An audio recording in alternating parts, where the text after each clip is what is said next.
Welcome to the American Cryptid and Paranormal Society podcast. This is an organic podcast discussing the topics beyond the fringe of this or any other reality. On this podcast, we explore cryptids, cryptonology, paranormal activity, lost legends, aliens, government conspiracies, historic mysteries, lost treasures, forbidden archaeology, and the edge of reality. I am the cryptid guy, and with me as always is my co-host, Daniel Tiny Hurst. Together, we explore the files of the American Cryptid and Paranormal Society. My friends, if you like our channel, do us a favor. Please like and subscribe on the little box down there. That really helps us out. How we doing, Tiny? We're doing pretty good, man. Just trying to stay cool and dry. Cool and dry. That's something nice. That's something everyone wants, right? Yeah, it's kind of raining out pretty bad right around here right now.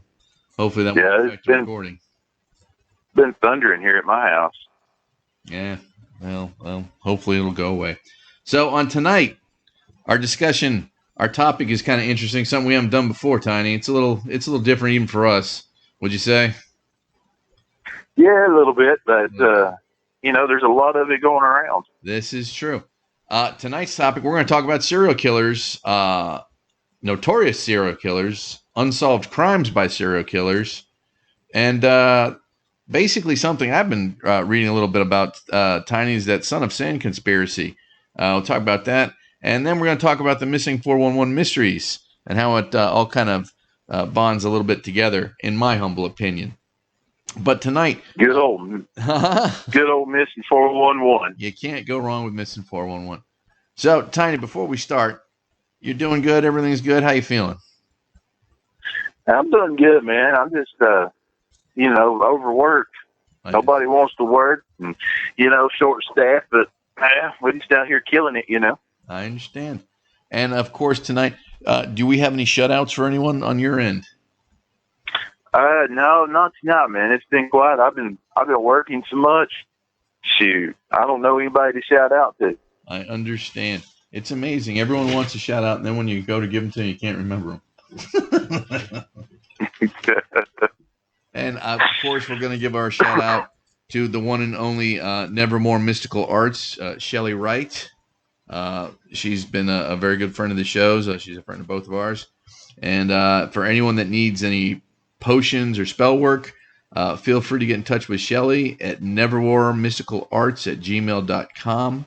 That is Nevermore, NEVERMORE, mysticalarts@gmail.com. All right, Tiny, let's roll right into it. So this is a weird topic, and this, as we were researching this is some crazy stuff, wouldn't you say? Yeah, but I knew it would get crazy, but kind of what surprised me is how many I found here locally around us. Again, I wish that could surprise me, but let's just talk real quick about serial killers and the amount of numbers and the disparity between what the FBI says and this criminologist named Dr. Michael Ardenfeld. This guy says, Tiny, there's 3,000 to 4,000 active serial murders in this country. 3,000 to 4,000 active serial murderers. Well, what denotes a serial killer? When does it become? Isn't it that dude just raged and killed a person, or it becomes a serial killer? What denotes that? I believe, and I could be wrong here, but I believe it's three different murders at different times in different places. I could be wrong, but I think that's what it is. So, and there again, there's a disparity between what we read, because what I read was the FBI considers it a serial killer if there's 2 or more people murdered in different time periods. It is definitely, I think you're probably, well, I'll go with the feds run the show, so whatever the feds say. But I think we can both agree on the main thing, it has to be at a different place at a different time. Absolutely. And it is terrifying to think that there could be 3,000 to 4,000 active serial murders out there. That is some scary stuff. But our own Federal Bureau of Investigations says there's only 25 to 50 active serial murderers, Tiny. So that should make everyone feel a little bit better, right? It doesn't make me feel any better. No, because that's look at how easy it is to travel, even with the whole COVID thing going on and everyone on lockdown. Even it was still easy to drive places. I mean, we don't even have an idea what's been going on. I don't think. Yeah. I don't think the crime that's been committed has even been detected yet. Probably. I mean, it's terrifying to think about. But the fact that there's a possibility of having 3,000 to 4,000 active serial killers out there, that is terrifying. Well, and you got to think too, Christian, with as many people as there are on the planet, and just human nature being what it is, how much of, crime in general, but, murders and things like that are committed that we just don't have a clue about. You're absolutely right. In fact, I remember an old statistic. I believe it's 80% of crime never goes reported. And of the crime that is reported, only 50% of that gets solved. And I think that, and again, don't quote me on that. I'm not 100% sure. It's been a while.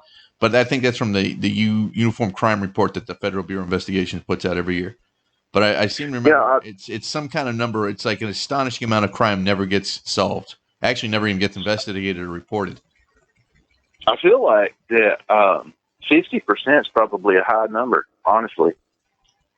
I should have double checked on that. I wasn't really thinking about it, but it's incredible. That's just kind of my opinion, but it feels like 50 would be high, but you never know. You never know. But the other thing is these days you got to have a police force that's intact to get the statistics everyone wants. So you got to make sure you're taking care of your police officers, and you got to make sure you have a staff and all that. So there's a myriad of effects that probably affect that Uniform Crime Report, and I'm sure they change. Yeah. The dynamic changes depending on police agencies and cities and what's going on. I'm not in the know on how all that works. I can just read a piece of paper and it tells you what it says, but you have to wonder how much of that's legitimate. You know what I'm saying? You just don't know. Yeah. Anything can be, anyone can say anything, anyone can write anything down. But tonight we're going to start off with the 7 most notorious serial killers. And what I'm going to do is I'm going to read a list, and this list is from Britannica. We were going through some stuff, and this list appeared to be, to me, pretty impressive, and it didn't have any opinions to it. So, number 7, Tiny, guess who number 7 is? For most notorious. That'd be Brother Jack, wouldn't it? It is Jack the Ripper, yes. We call him Jack the Ripper, but we don't really know who the person behind one of the older and most notorious murder sprees was. The killer appeared in London's Whitechapel district in 1888 and murdered 5 women, all prostitutes, and mutilated their corpses. Police surmised the killer was a surgeon, butcher, or someone skilled with a scalpel. The killer mocked the community and the police by sending letters outlining the acts. Although many suspects have been named over the years, the killer has never been identified. So this guy gets away with murder 5 times over, mocks the police, and is never caught, Tiny. Well, to be fair, in his day, there wasn't, forensics wasn't that big a deal, and we didn't have cameras in our pockets, stuff like that.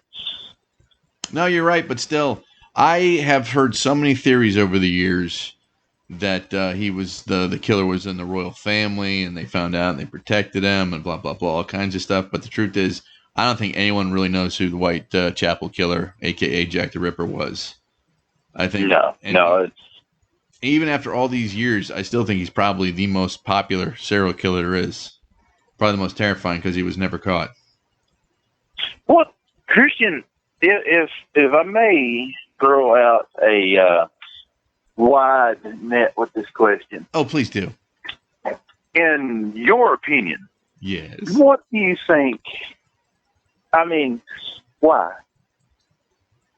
Why? Why would you become a serial killer? What in your head says, okay, I'm gonna go out here and fucking kill a bunch of people? You know what, Tiny? I can't even. It makes absolutely no sense to me. I don't know if it's being exposed to violence as a child. I don't know if it's being bad family. I mean, I don't know. I honestly don't know. But that's a different kind of sickness. I mean, that's just to me, you're twisted and evil at that point. If you're killing innocent people for no reason, first of all, I mean, if you're killing anyone for any reason, unless it's like self-defense or in a war or something like that, that's one thing. But when you're just going out there killing people, I mean, that's a sadistic, evil kind of mindset. I mean, you're at this point, you're different. I mean, I don't know if you're even human at that point. You know what I mean? Yeah, and he with the Ripper, he killed prostitutes, correct? Mm-hmm. Yeah, 5. But he mutilated their bodies, like he pulled them apart. I mean, it was pretty vicious. It's an interesting thing because they think that it was a doctor or something because he was skilled with a scalpel. The incision things that he used were so precise. You almost have to wonder if he was doing some like Dr. Frankenstein type experiment. Well, I don't remember if he took anybody parts or what. Do you remember? I don't remember, and I can't really. It doesn't say here, and I don't remember. But I tell you what, I mean, you might have a point there. I mean, he might have been trying to do organ transplants or something. I mean, I don't know. Maybe he worked for. I mean, you don't know. Maybe it was a medical Robin Hood situation. He was transplanting organs for the people that couldn't afford it. Yeah, but back then they didn't have organ transplants. I mean, they couldn't. That's true. They didn't have the technology. This is 1888. I mean, maybe he thought he could do it. I don't know. Maybe you're right. Maybe some kind of Frankenstein thing going on. We'll never know. But of course, most likely it was a bad experience with a prostitute. It's very possible. That's the sad part. That's the sad part. That something that serious can be relegated to some simple experience like that. This prostitute didn't treat me right or overcharged me, so I'm going to go kill the rest of them. Or, my mom was a prostitute, and that messed me up in the head, so I'm going to go kill them. Yeah, but I mean, if you've still got that mindset, there's something so wrong with them mentally. I mean, like I said, that's a sickness. I mean, absolutely. That's an evil. You know what? I think they're possessed. I mean, that's just me. I think they're possessed by demonic spirits, and that's why they do stuff like that. That's just me. Because I can't correlate any other thought process in my head of how someone could hurt people in any other way and manner in which these people do that, without the exception being possessed by a demon. I mean, it doesn't make sense to me. There are ritualistic qualities to a lot of the serial killers, and I mean, even the cannibalistic serial killers. Well, we're about to talk about Jeffrey Dahmer, so you're absolutely right. I mean, there's one right there. Yeah. All through history, you have warriors and cannibals out here that think if you eat the body parts of your the enemy, that you gain their power and strength and things like that. So you got to wonder if that's the mindset for some of these guys. And I know, there's tons of research and documentaries and things like that. But even with all that information out there, are we going to truly know what was in their mind, what was in their heart, their soul? Probably not. No, it's twisted and evil, man. That's all there is to it. There's nothing. When you're doing the things these people, it's hard for me to call them people, but when you're doing the things that these people are doing, that's just that there's no humanity left. They're just twisted and evil. There's nothing decent about them. Okay, like Jeffrey Dahmer. All right, Jeffrey Dahmer started killing people in 1978. 18 years old, this guy becomes a serial killer. Tiny at 18. All right, he wasn't arrested for murder until 1991. So from 1978 to 1991, this guy's out doing whatever. After a would-be victim escaped and led police back to Dahmer's Milwaukee, Wisconsin home. It's always in some weird place, isn't it, man? Wisconsin. Who would have thought Milwaukee would be a serial killer's house? And anyway. Well, it's usually that guy that when you interview the neighbors, man, he was such a nice guy. He was always quiet, he's smart, always waved at me. Jeffrey Dahmer. Dahmer started killing in 1978 at the age of 18 and wasn't even arrested for murder until 1991. after would-be victim escaped and led police back to Dahmer's Milwaukee, Wisconsin home. It was there that some of his gruesome details of his life of killing were seen via photos of mutilated bodies, body parts strewn across the apartment. He even had a vat of acid he used to dispose of victims. In all, Dahmer killed 17 people, mostly young men of color. He served time in prison twice, the first time for molestation and the second time for murder, and was killed by a fellow inmate in 1994. So here's my question. You think the number of his victims is accurate? I doubt it. I mean, too. You know, most of these serial killers, the serial killers, Yeah. most of them are super intelligent and they plan ahead. And I think that is why there's such a large discrepancy in that number that we started off talking about. You know, the FBI, they deal in more hardcore statistics. So what they're probably going by is, okay, we have some circumstantial evidence that this person might be a serial killer, and they're on our list to watch, right? So that may be what they're going for. And the other gentleman looks at different types of statistics and comes to different conclusions. I think that might be where that variation comes from. You think? No, I think you're right. You know, in my mind, it's like whatever number it is, you want to double it. You know what I mean? Yeah. I think that's on all of them too, because you never know. That's the thing, you never know. And he was killed by a fellow inmate in '94. That's how long ago that happened, man. 1994. Time flies. That's a lot longer than I thought it was. All right, we're on number 5 right now. Harold Shipman. Harold Shipman, also known as Dr. Death, is believed to have killed 218 patients. Although the total is quite closer to 250, the doctor practiced in London between 1972 and 1998. He worked in 2 different offices, killing all the while. He wasn't caught until a red flag was raised by several people, including an undertaker who was surprised by all the sheer number of cremation certificates Shipman was part of, along with the fact that most of his cases were elderly women found dead in bed, not at night, but rather during the day.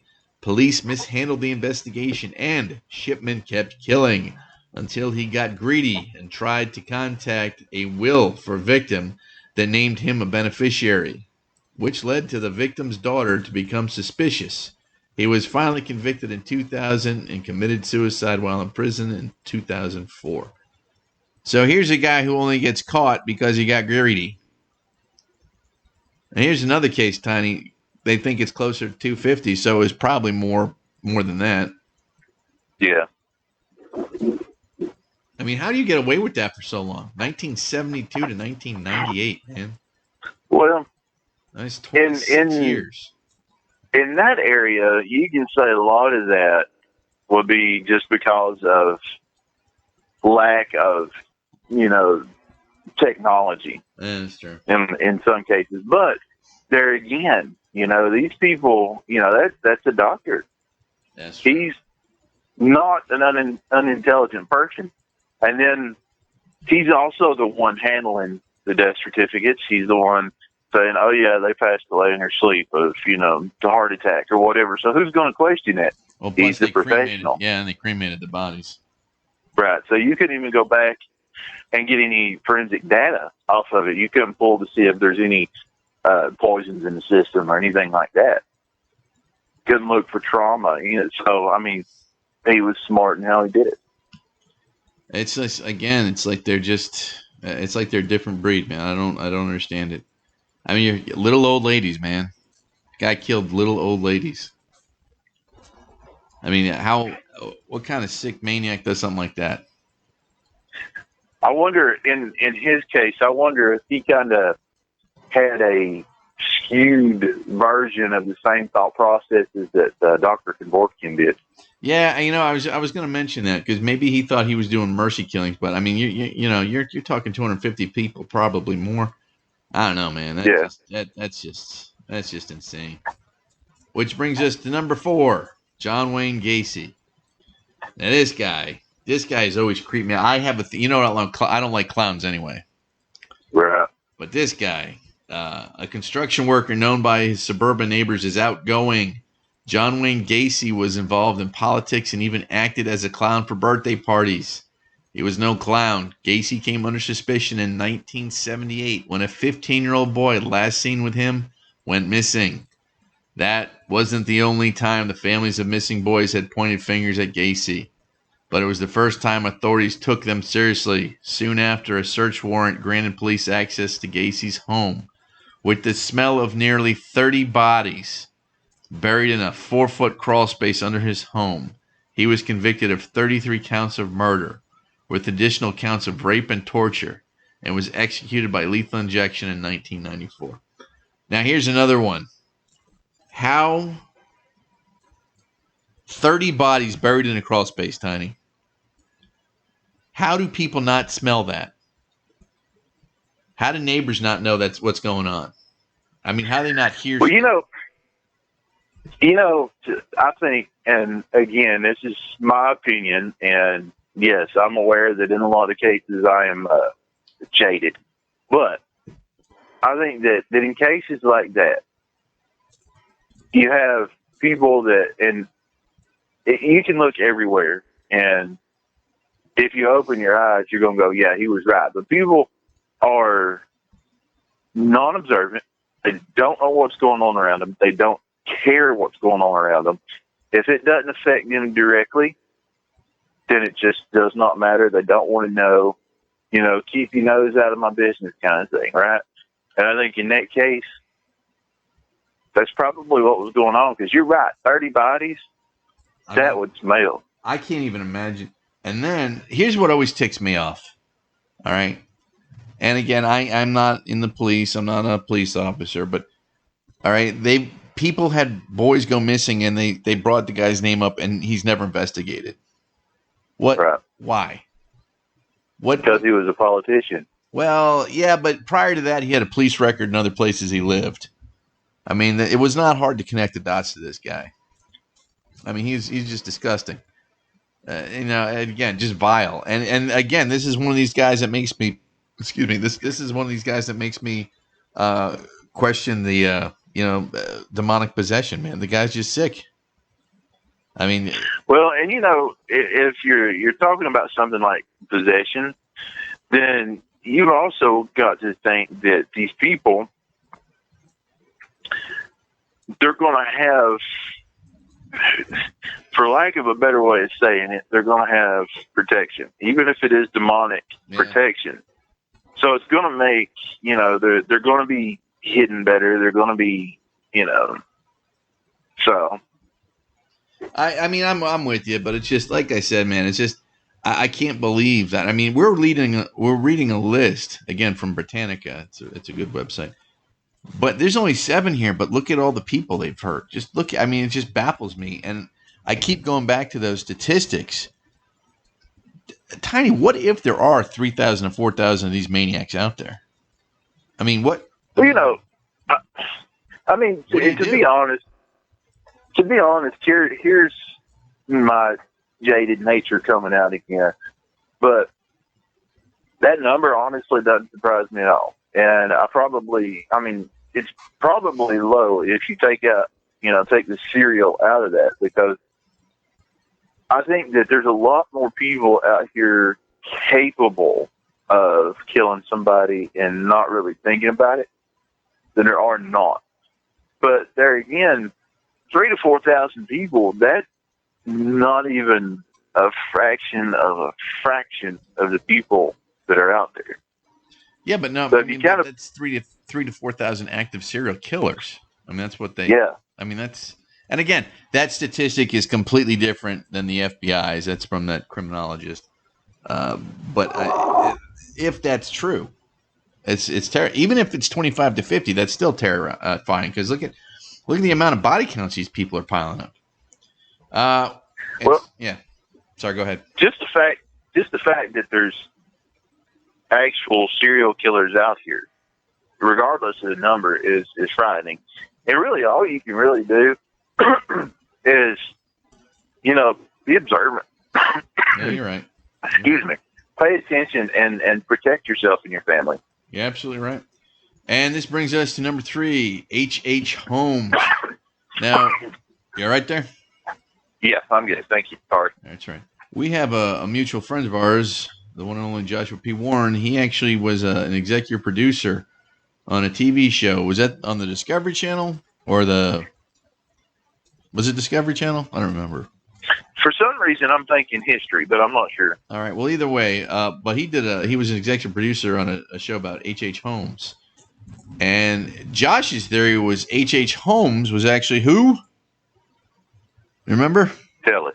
Jack I don't the Ripper. remember. He could correlate H.H. Holmes with being in England in 1888, where he was actually from Chicago. Actually, he was, if memory serves, this guy was born in New Hampshire and then moves to Chicago. But H.H. Holmes, Chicago's had its share of killers, but perhaps none more haunting than H.H. Holmes, the pharmacist who turned a hotel torture castle. Ahead of the 1893 World's Fair, Holmes moved to Chicago and started outfitting a 3-story hotel with all manner of nefarious contraptions, including gas lines, secret passages, trap doors, hallways to dead ends, chutes to the basement, soundproof padding, and torture devices strewn through the maze. The gas allowed Holmes to knock out his guests before the worst of what was going to happen. The worst of what was to happen came next. Often on his surgical table, wow. Pardon me, this is just a little. Often on his surgical tables, he then burned the bodies into the building furnace, sealing the skeletons into medical schools and running life insurance scams. In all, he copped to more than 30 murders, found only for a fellow scammer turned him in for falling short on a financial agreement before he was hung in 1896. So here's another guy. I mean, dude, he sold the skeletons to medical schools of his victims. Well, at least he was enterprising. Yeah, I mean, he had business sense, yeah. And then the only reason why he got caught is because another scammer turned him in because he didn't pay him. That's ridiculous. So here's another guy. Okay, I'm convinced. He copped to 30 murders. How many more do you think he really had? Probably quite a few more. And there again, he's a pharmacist, so he has medical training. Mm-hmm. And he's gassing people. God, that's just. You hear the names, but you don't realize what they've done till you read it. And that brings us to a guy. Speaking of this one, I had never even heard of this guy, and we were talking about this pre-show. And guys, pardon that noise. That's the thunder outside. One of the world's most prolific serial killers, and he still might be out there. His name is Pedro Lopez.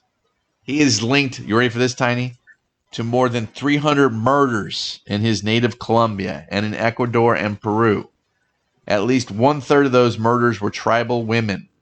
After Lopez's arrest in 1980, police found the graves of more than 50 of his preteen victims.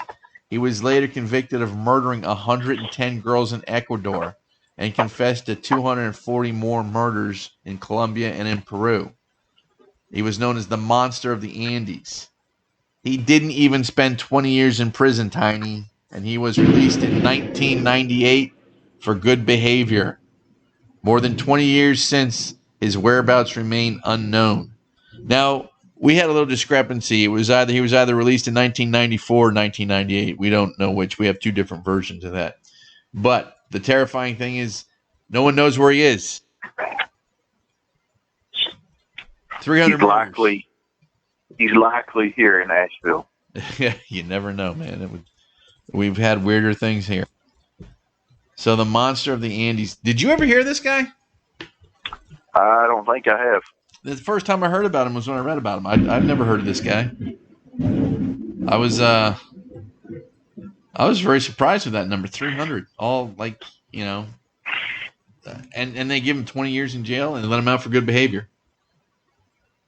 How is that even fathomable? I mean, he was convicted of murdering 110 girls, and they give him 20 years. That's I don't know which more sick, him or the system that gave him 20 years for what he did. I guess that goes to show, we all know that our criminal justice system is flawed. We're aware of that, but that goes to show it could be worse. Yeah, I mean, like I said, people don't realize what a great country we really live in until you read something like this, and it makes you think. And speaking of this, number one, you know who number one is right here for history's most notorious serial killers? It's Al Bundy, right? Ted Bundy.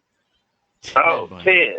Ted. Okay. Al Bundy was married with children. That's all right. I can understand. You're right. Okay. Ted Bundy. I was scored 4 touchdowns in one game. Yeah, Polk High. Pig. It's a good old Al. But Ted, different story. Hopefully they weren't related. So I was just watching the whole Bundy tapes on Netflix. You have got. You don't have. Are you getting Netflix? You guys decide whether you're going to get that or not? No, yeah, we're talking about getting. Just hadn't done it yet. Just get it, just so you can watch the Ted Bundy tapes, and then you can watch the Son of Sam documentary because it's fascinating. But you don't really realize how twisted and evil Ted Bundy was till you see him in action. I mean, the guy was just. He never should have been on the streets, and it's just terrible the amount of damage this guy causes. So, excuse me, Ted Bundy loved the attention of his murders garnered him, and in many of the United States were more than happy to give him that attention. The Western U.S. was his hunting ground. Excuse me, and with an unknown number of murders piling up, most college-age women from Washington and Oregon, all the way to Utah and Colorado. Bundy was once arrested in Colorado and convicted of kidnapping, but he escaped custody, moving to Florida, where he killed multiple times more. Bundy's final arrest and its aftermath captured the attention of the nation, as the accused murderer acted as his own lawyer, during which was believed to have the first televised murder trial, welcomed interviews, and boasted that the fans he created. He eventually was executed in the electrocution in 1989. Now, let me throw this at you. I have not really a connection to this guy, but one of my old professors, when I have a minor in criminology, was in the police station when they brought this guy in, when they arrested him. And he got arrested because he was a bad driver. Pretty much, that's why he was arrested. And he said, like, when you went by the guy, you could just feel the evil. And the other thing is when they arrested him, or when they put him in the electric chair, an old Sparky. Ooh, that was Mother Nature is talking to you. That's time. Speaking of old Sparky, they actually announced that. I remember I was in school. I was in elementary school when they announced that, and they announced that Ted Bundy had been executed. They announced that over the loudspeakers in school. I remember that as plain as anything. So very, very sick guy. If you see the Bundy tapes, you see what a twisted guy this. He was totally evil for the stuff he did. I think he actually enjoyed the attention he got from the murders. I think that's why he did what he was doing. I really do. If you see that special, Netflix does such a great job with their documentaries. They're all incredible. But that one I can tell you what all these serial killers, what it boils down to. There's one singular one that caused it all. Carol Baskin.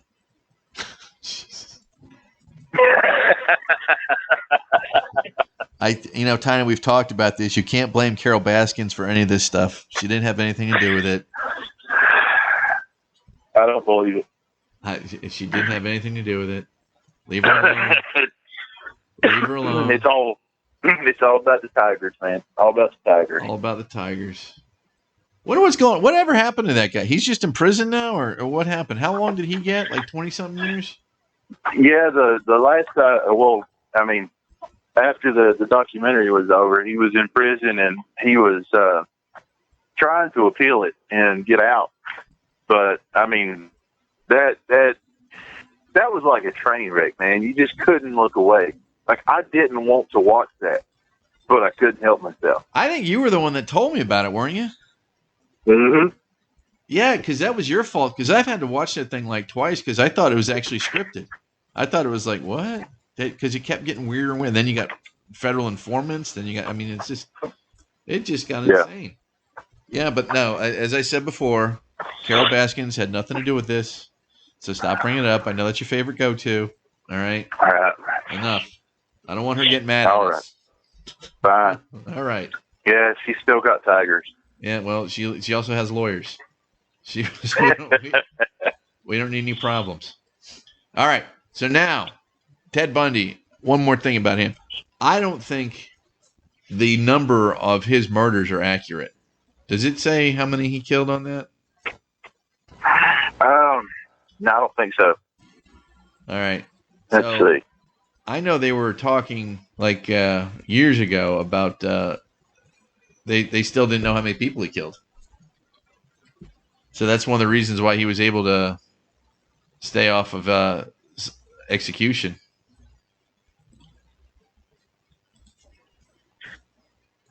I mean, personally, I don't think any of those numbers are accurate. Well, I don't either. I think there's a lot more.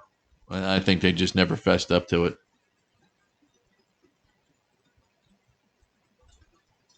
But anyway, so here's the next topic here.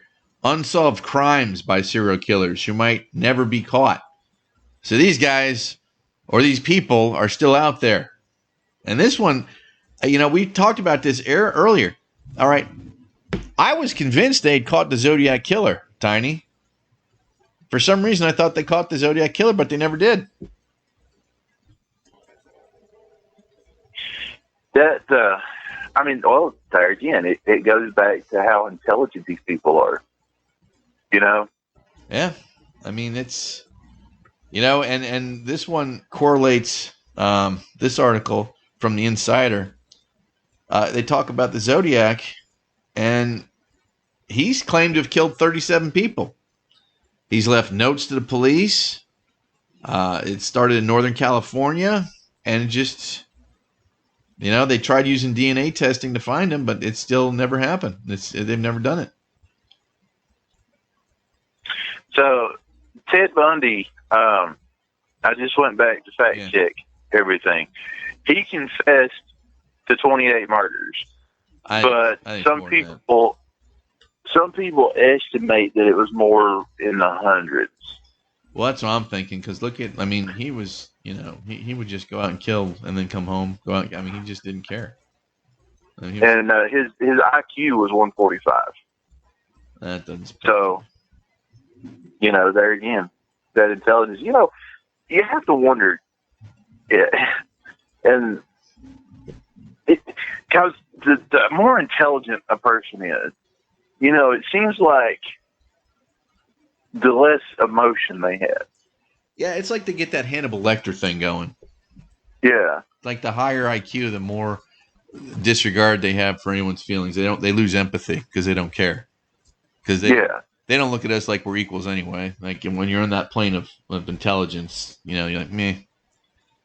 I don't know, man. That's messed up too. You think like that, but a lot of these people are really smart. Now, here's one I never heard of too, and this happened in 1918 and 1919. You ever heard of the Axeman?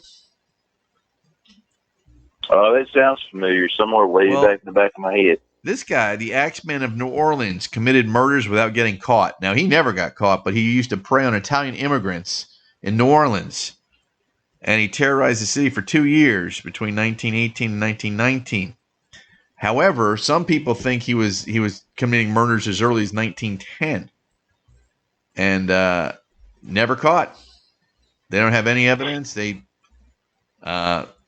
said 1 century later, the case remains unsolved. Now, there was an Axeman allegedly sent a letter to a local newspaper that claimed any home that played jazz would be spared of his wrath.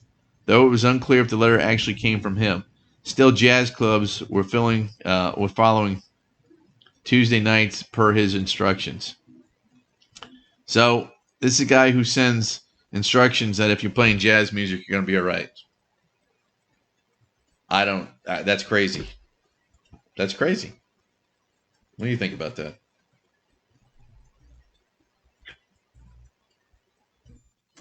You got to,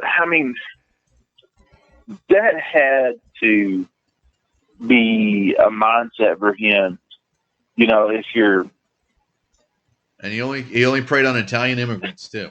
So there's something there. yeah, That so falls into your category. Something had to have happened to this guy. Yeah, that's a racial racial thing. Yeah. With the jazz music, that was probably. I feel like that would be him going, yeah, they're listening. I'm in their head. Yeah, probably. Yeah. And then we have another one I never heard of until we started doing a little research.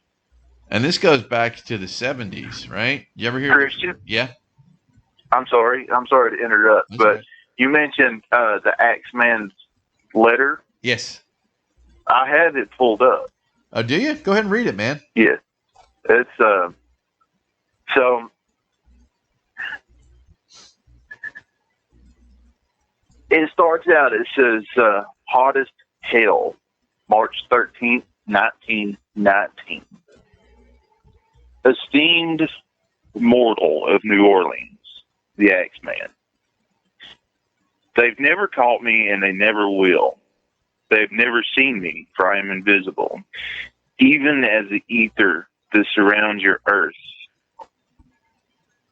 I'm not a human being, but a spirit and a demon from the hottest hell. I'm what you Orleanians and your foolish police call the Axeman. When I see fit, I shall come and claim other victims. I alone know whom they shall be. I shall leave no clue except my bloody axe, besmeared with the blood and brains of he whom I have sent below to keep me company. If you wish, you may tell the police to be careful, not to rile me.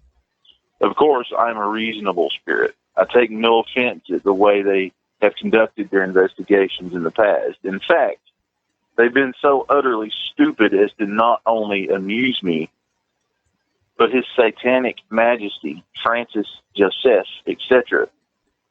But tell them to beware. Let them not try to discover what I am. For it were better that they were never born than to incur the wrath of the Axeman. I don't think there's any need of such warning, for I feel sure the police will always dodge me, as they have in the past. They're wise, and I know how to keep away from all harm. Undoubtedly, you Orleanians think of me as the most horrible murderer, which I am, but I could be much worse if I wanted to. If I wished, I could pay a visit to your city every night. At will, I could slay thousands of your best citizens and the worst.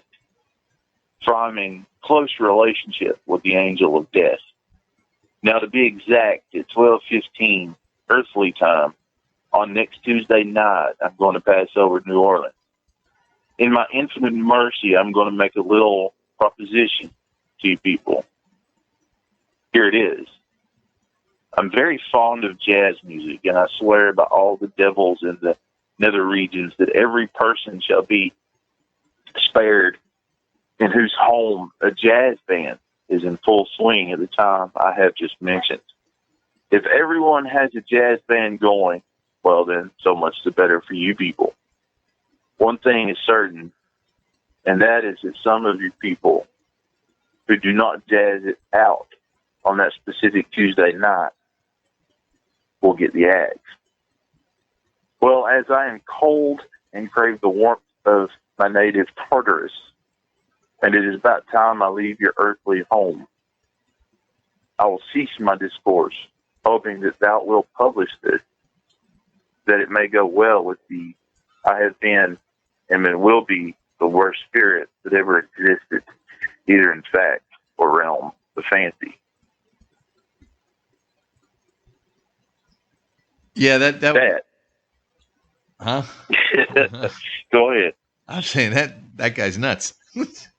That guy's crazy. Yeah. They linked him to 40 murders. That's how many murders I actually linked him to, is 40. So that's an unbelievable. But I mean, to get killed with an axe, to kill 40 people with an axe, that's pretty twisted. Now, just from that letter alone, I'd say that guy's highly intelligent. Yeah. Well read, using phrases like Tartarus and things like that. Yeah. It's I think he would probably definitely fall into your theory about the highly intelligent. That's messed up. Yeah, I mean, it seems like most serial killers are. Not necessarily just your random killer, but serial killers. They plan. Yeah, they know how to get away with it. That's why they're serial killers. So here's one I never heard of either.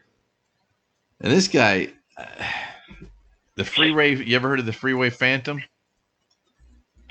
The freeway phantom? The freeway phantom. In the early 1970s, 6 black girls and teens were murdered in the Washington, D.C. area. Believed to be the first serial killings in the area, according to the Washington Post.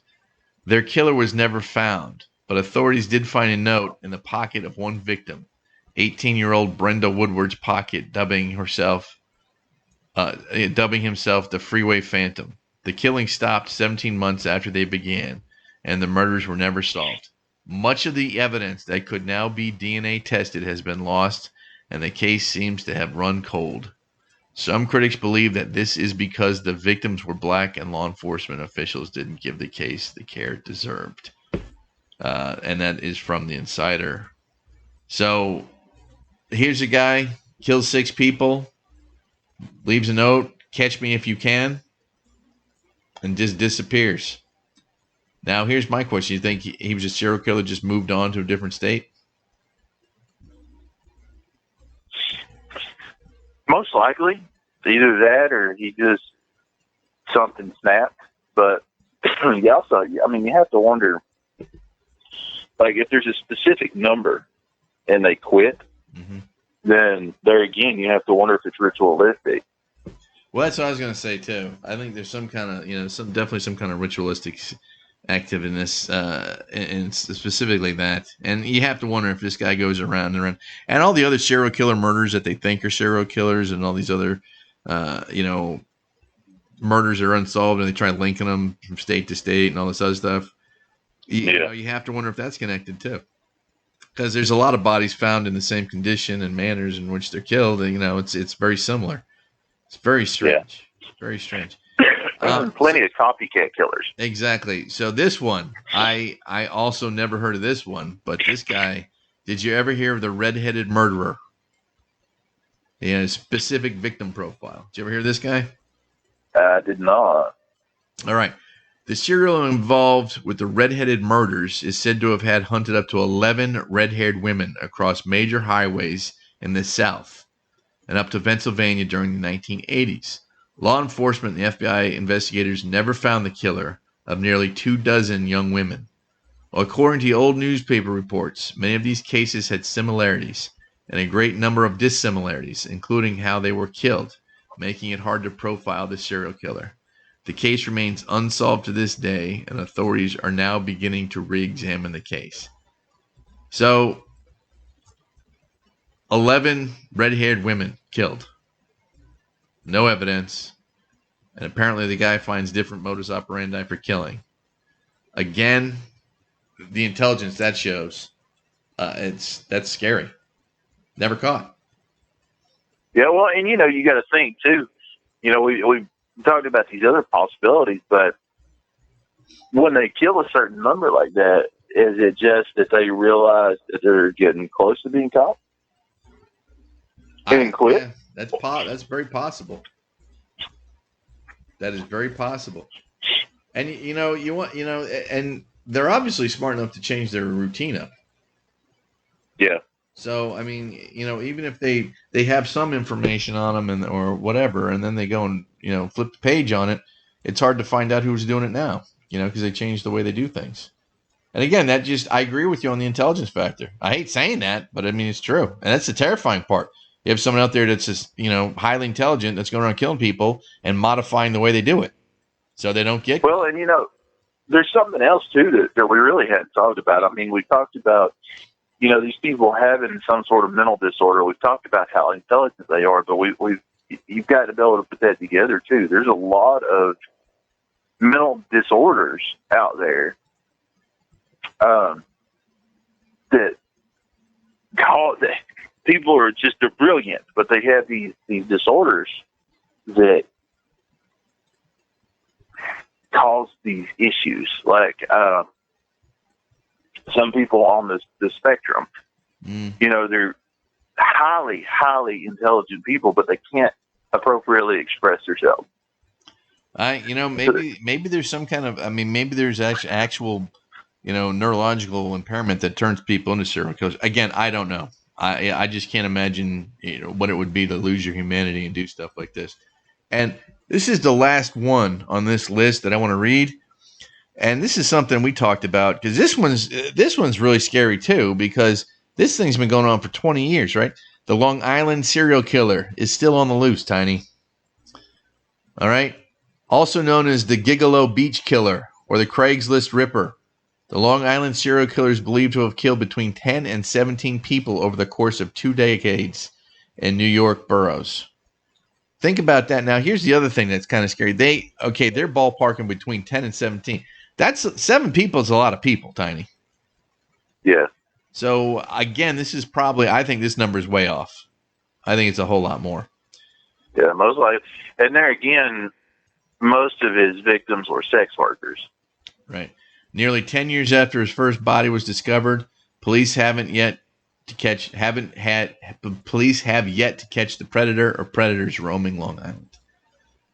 Now, the amount of people in New York and New York City and Long Island, that's terrifying.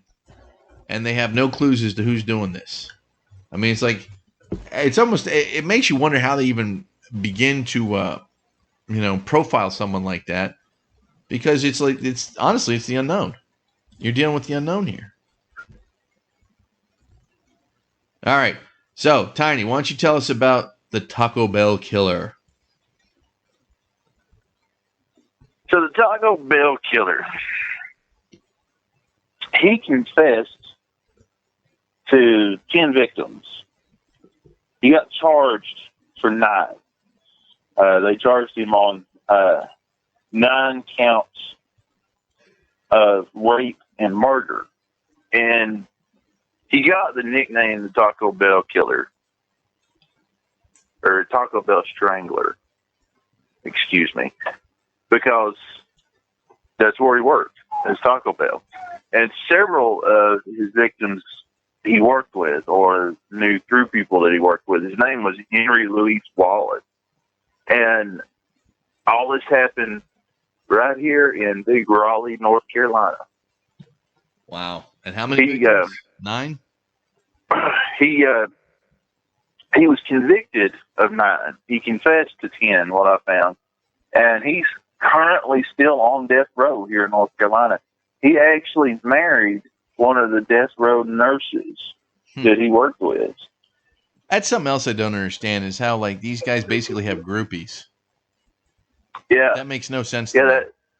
What is wrong with them? You gotta wonder, who, who's got the biggest disconnect, the killers or the people that love the killers, I think it's honestly, I think there's something very wrong with these people. They'll go and fall in love or get married to these murderers. I mean, what are they thinking?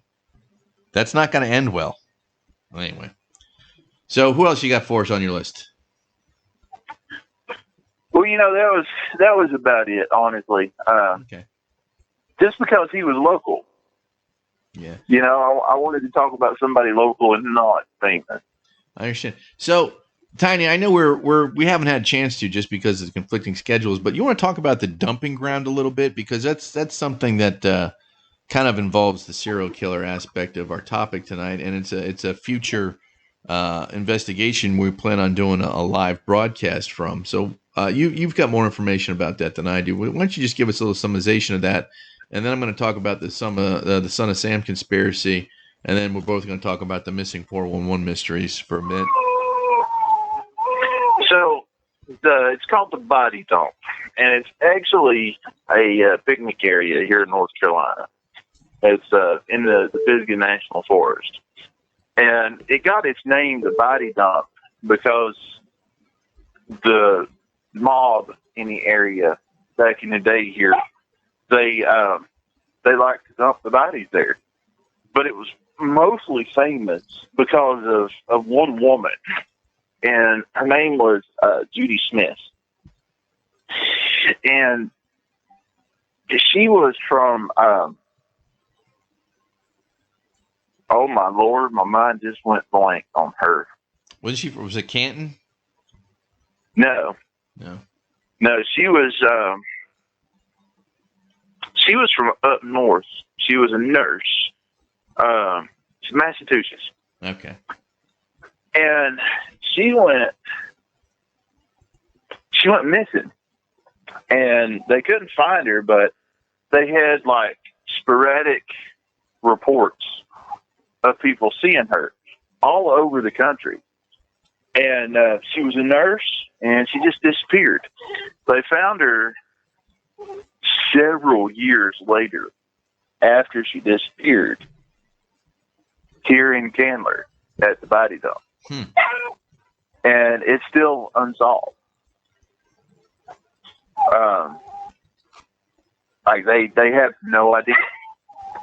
So they have no idea how she even got here or how she got to Candler or anything? No, they don't know the how, the why, the who, nothing. It's one of our biggest kind of unsolved mysteries here. And the body dump itself it's creepy, man. It's creepy. I don't know if you've ever been there. I've been there a couple times. I haven't been there. I plan on going there. That's when we were going to do that. We're going to do a podcast from there when we get the availability. But, you know, the only other serial killer story I can think of that took place locally, there's a haunted tour for the Biltmore area, Joshua P. Warren's Haunted Asheville. And you can do the Biltmore area talk. And on Boston Street, allegedly in the late 80s, an unknown serial killer, and they're just chalking up, I think there was a little bit more to this information than was ever released, but there was a serial killer that actually grabbed a few victims from downtown Biltmore at one point in time. But there's not a whole lot of information on that. And again, that falls into the Asheville folklore and mythos. It's something I haven't been able to find, but I tend to, it's very possible as transient as Asheville can be. Now, yeah, well, you know, they think too that Judy Smith may have been the victim of another serial killer. His name was Gary Hilton. He was deemed the National Forest serial killer. Mm-hmm. Now, isn't he the one that allegedly killed that Quentin kid? Is that the right name? I think so. Yeah, he's known to be responsible for 4 deaths between 2007 and 2008, but it was all in national forests. Was that the older guy that killed people like in the Pensacola National Forest and in Georgia? Or am I thinking of someone else? Yeah. Yeah. No, you're right. Yeah.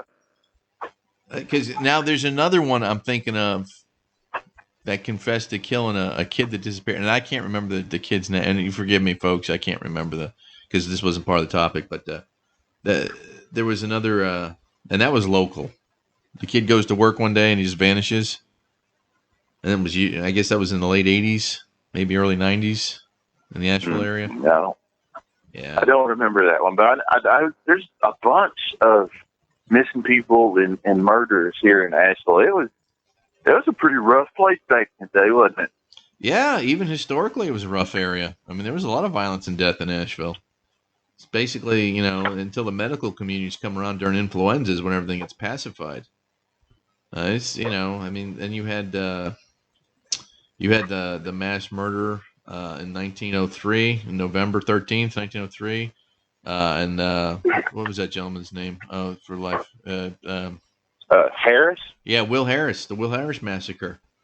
And, you know, I mean, there was a lot of violence, man. Asheville's been very violent. It's not until, like I said, the medical community came in during the influenza epidemic and kind of pacified everything. But, you know, that's a whole different podcast. We can talk about that later. The one I wanted to touch on before we finish up, Tiny, is this book. Reading this book. It's called The Ultimate Evil, The Search for the Sons of Sam, and it's by a guy named Maury Terry. Now, again, I was watching the Netflix, and they do these documentaries that I love. And they did this documentary on the Sons of Sam, and the amount of information on here is just incredible. Now, you have to take this with a grain of salt, and here's why I say this. Now, this guy, Maury Terry, is a complete conspiracy guy. Now, the New York Police Department, the department that solved the murders, Sons of Sam, they say this whole book is ridiculous. It's one of these things where it's just the story either way is fascinating. You see what I'm saying? Yeah. But like I said, it's one of these things where there's so many conspiracies. It goes so deep that even me as a conspiracy theorist, I got to kind of look at it and go, But it's one of these things. It's just so interesting the way this guy puts the book together, and the documentary is just incredible. Like I said, it's on Netflix, and it's called The Sons of Sam. But the book's called The Ultimate Evil, and it's by a guy named Maury Terry. And whether you're into this kind of stuff or not, it tells a story. And whether or not Maury's version is true or the NYPD, that's not for us to decide. But both sides are just fascinating because the book is actually really well done. And again, it's one of these things where you just kind of have to take it with a grain of salt because it's a little. Didn't you tell me that in that documentary they were thinking that was actually a cult instead of just? Yeah, no, they think it's a cult. Well, Maury Terry thinks it's a cult, and he can say he can trace it to this, and he can trace it to murders across the country. But again, the NYPD has a complete different version of what went down. Of course, we're talking about the son of Sam, David Berkowitz, who's still alive, incidentally. He's still in jail on death row. Actually, no, I don't think he's on death row. I think he just got life. But he's still alive in prison. Now, unfortunately, this Maury Terry guy, he passed away. But the documentary Netflix did on it was awesome. I mean, they just do such a good job with those. Any one of those documentaries on Netflix is really, really good. Now, here's what I want to ask you. And this is kind of how it's all boiled down to. Cryptid and Paranormally, when we talk about Missing 411, I think it covers both the cryptid and the paranormal realm slightly. Here's my question to you, Tiny. All right? And again, let me preface this by saying, for those of you who are not aware of Tiny, if you were pretty much stuck in the middle of nowhere, I'm talking 100 miles from anywhere, no civilization, no electricity, no communications, no food, no water. There's only one person I would want next to me because I know within 45 minutes I'm going to have a condo with my Netflix documentaries and a lazy boy because Tiny knows how to make all that stuff out of, pretty much scrap lumber. Tiny's a guy to be in the woods with because he knows how to do all this stuff. He's a complete since day one. I mean, I think that's an accurate assessment, don't you? You're very kind. Well, you're very kind. I'm what you call a country boy and have been taught to be self-sufficient. So right. So that said, when we talk about all these people disappearing in the park system, and let's just say the people that disappeared have a decent amount of knowledge, just much like you. I have a pretty good amount of knowledge. I'm not even going to compare myself to you. It's not even worth it. It's not going to happen because you've been, much more bushcraft. Is that the right term? Bushcraft? Was that what you would say? Bushcraft. You've had much more bushcraft training than I have. I mean, I've had some. I mean, I'll be fine, but I mean, you would. I think you'd be much better company in the Great Expanse because you know how to pick mushrooms and eat this. Anyway, long story short, here's what I want to say. How many of these missing 411 people do you think could be attributed to possible serial killers? Well, I mean, I think there's a good chance that there's a fair amount of those could be serial killers. I mean, you obviously have those people that are out there doing things that they aren't qualified to do, shouldn't be doing, that are just going to disappear because it's not difficult to get lost in the woods. It's not difficult to find yourself in a situation where you're done, and, there are animals and things like that. But I think that if you're somebody that has this kind of bloodlust to be a serial killer and this desire to just end lives, and you live in an area like we do, so the Parkway, for instance, Mm-hmm. and you know that there's huge amounts of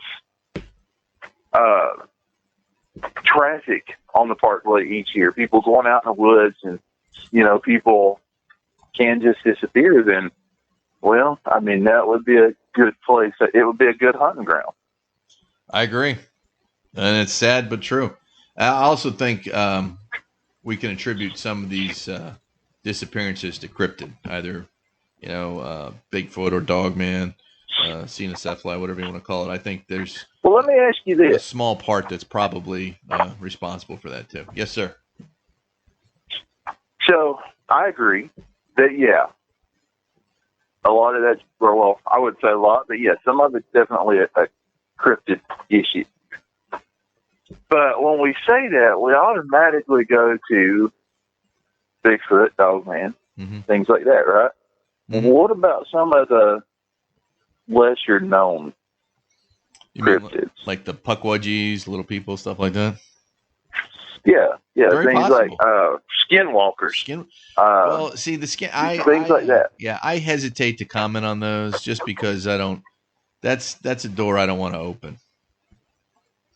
That's a conversation for a much deeper podcast when it comes to belief systems. Right. That is a. I don't even know if we should call that supernatural, paranormal, cryptid, what have you. That's a different being in itself. Does that make sense? Yeah. So that deserves a little more respect than just throwing its name out there as a possible murderer, because that's something we should talk. That's something we should have a whole separate podcast about. Is it possible? Of course, it's possible, but I would be more apt or prone to believe that the Cenocephaly had something to do with some hunters disappearing. Or maybe a hunter took a shot at a Bigfoot and he retaliated, or his whole troop retaliated, and that's what happens. I mean, we've all heard those stories before, and I'm sure we'll hear them again in the future. But I think I think some people, I think a vast majority of them, I think you're right, Ty. I think they just get lost, because you're right. Yeah. How easy is it to get lost in the woods if you don't take a bearing? Yeah. I mean, Now, one of the first things we do when we get out of the cars is, pull out the compass, and I'm seeing where we are, and I want to make sure we're good. Because if we're heading south, we're coming back north. If you don't have a good sense of direction, which a lot of people don't, and that's nothing to be ashamed of. It just is. But it don't take 20, 30 feet into a dense forest and you're lost. Yeah, if you're not paying attention. Or if you're a lot, I hate saying it. Like I've seen this happen to people before too. Let's just say you're on a hike and you're paying attention to that phone on your hip, and not to where you're walking. You're pretty much going to get yourself lost.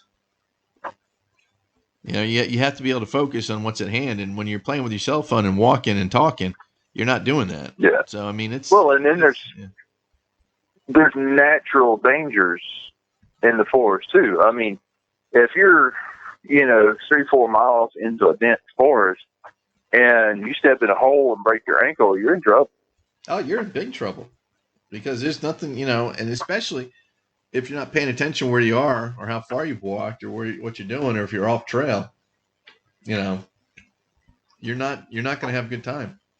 And I guess we should kind of clarify too, I guess, Chrissy, we're not talking about just, your average trail hikers. We're talking about somebody that decides to go off trail.